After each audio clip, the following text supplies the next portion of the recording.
কচুগুটি, তই কোনফালে যাৱ? বৰদেউতা, আপুনিনো কোনফালে ওলালে? মই চেনীৰামৰ দোকানলৈ বুলি ওলাই আহিছোঁ। তহঁতৰ ঘৰতনো মাৰে ইমান ৰাতিপুৱাই কাক গালি পাৰিছিলোঁ? মই ৰাতিপুৱাই বিচনাতে সাৰ পাই শুনিছোঁ। মায়ে দেউতাক গালি পাৰিছিল বৰদেউতা। দেউতাই এইকেইদিন নতুন বছৰ সোমাইছে বুলি এনেকুৱা ৰঙা পানী খাই আহিছে। ৰাতি খাই আহি মাক খুব গালি পাৰে। সেইকাৰণে মায়ে আজি ৰাতিপুৱাই দেউতাক খুব গালি পাৰিলে। এৰা, তাৰ ল'ৰা ছোৱালীও ইমান ডাঙৰ হ'ল, তথাপিতো সি নুবুজিলে। হ'ব, তই যা, ময়ো দোকানৰ পৰা আহোঁগৈ। তাইক মই ৰাতিপুৱাৰ পৰা ভাত খাবলৈ বিচাৰি আছোঁ। তাই মোক ভাতকেইটা দিয়া নাই। তাই নিজে ঘটিহে মোক খুৱাইছে যেনিবা। ৰাতিপুৱাৰ পৰা গালিয়ে পাৰি আছে। আপুনি যে ৰাতিপুৱাৰ পৰা ভাত খাবলৈ বিচাৰি আছে, এইকেইদিন আপুনি কিমান চাউল আনিছিল ঘৰলৈ?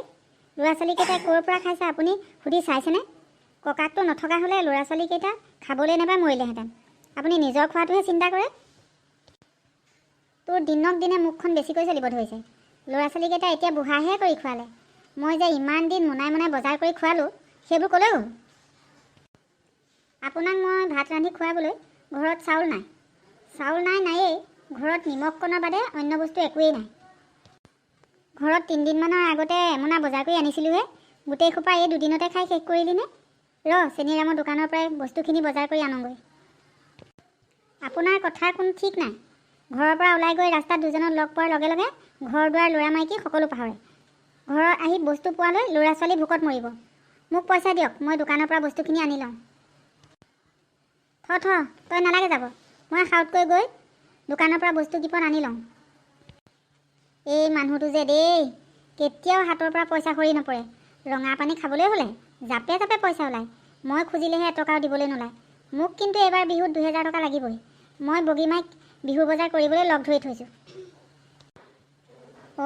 তই এইবাৰ 12জনীয়ে লগ পালিগৈ। তেওঁ কিছু নাই। দিনৰ দিনটো নদীৰ পাৰত কদমীৰ লগত বহি কাৰ ছোৱালী কালৈ পলাই গ'ল, কাৰ ঘৰৰ বোৱাৰীয়ে কাৰ লগত কথা পাতিছে, এইবোৰ আলোচনা। এই মানুহটো যে কথা নেপায় দেই মানুহৰ কথা এনেকৈ ক'ব। আপোনাৰ নিজৰ চৰিত্ৰটো বেয়া যে, সেইকাৰণে আপোনাৰ চকু দুটাই আনকো বেয়া দেখে। প্ৰথমে নিজৰ চৰিত্ৰটো ঠিক কৰক। ল'ৰা ছোৱালী ডাঙৰ হৈ আহিল। এই গেলাপানী সোপা খাবলৈ এৰক, নহ'লে ল'ৰা ছোৱালীয়ে এদিন আপোনাক অপমান কৰিব। তই মোক খং উঠাই নল'বি দেই। দিনক দিনে তোৰ মুখখন বেছিকৈ চলিব ধৰিছে। কাহানি বা তোক ফলিৰা খৰিয়ে কোবাই পিঠি চিৰা চিৰি কৰিম। সদায় মুখখনে পেকপেকাই নাথাকিবি। আপোনাৰ লাজ লগা নাই ওচৰ চুবুৰীয়া মানুহৰ আগত চিঞৰি চিঞৰি কাজিয়া কৰিবলৈ? দোকানৰ পৰা সোনকালে বস্তু আনি দিয়ক, নহ'লে এতিয়া ল'ৰা ছোৱালীকেইটা ভোকত মৰিব। ইমান ঠাণ্ডা পৰিছে ইহঁত দুটাক আজি দোকান খুলিবলৈ যাব দিব নোৱাৰি। ঘৰত খৰি এডালো নাই। জুই একুৰা ইমান ফুৰাবলৈ মন গৈছে। যাওঁচোন বাৰীফালেকে ওলাই, কিজানিবা কেইডালমান শুকান খৰি পাওঁৱেই। মা, ইয়াত পাকঘৰত অকলে অকলে সোমাই তুমি কি ভাবি আছা? আমি দুটাই কলেজৰ পৰা আহি তোমাক বিচাৰি ফুৰিছোঁ। তহঁত দুটা কলেজৰ পৰা আহিলি? এই শুকান খৰি এডালো নাই তাকে চিন্তা কৰি আছিলোঁ। তহঁতি আহিলে যেতিয়া তহঁত দুটাক ভাতকেইটা দি মই বাৰীফালে ওলাই যাওঁচোন, কিজানিবা দুডালমান শুকান খৰি পাওঁৱেই। তুমি যাব নালাগে মা, বাৰীত থাপতে শুকান খৰি অলপ আছে। দাদাই মই কলেজৰ পৰা আহোঁতে দেখি আহিছোঁ।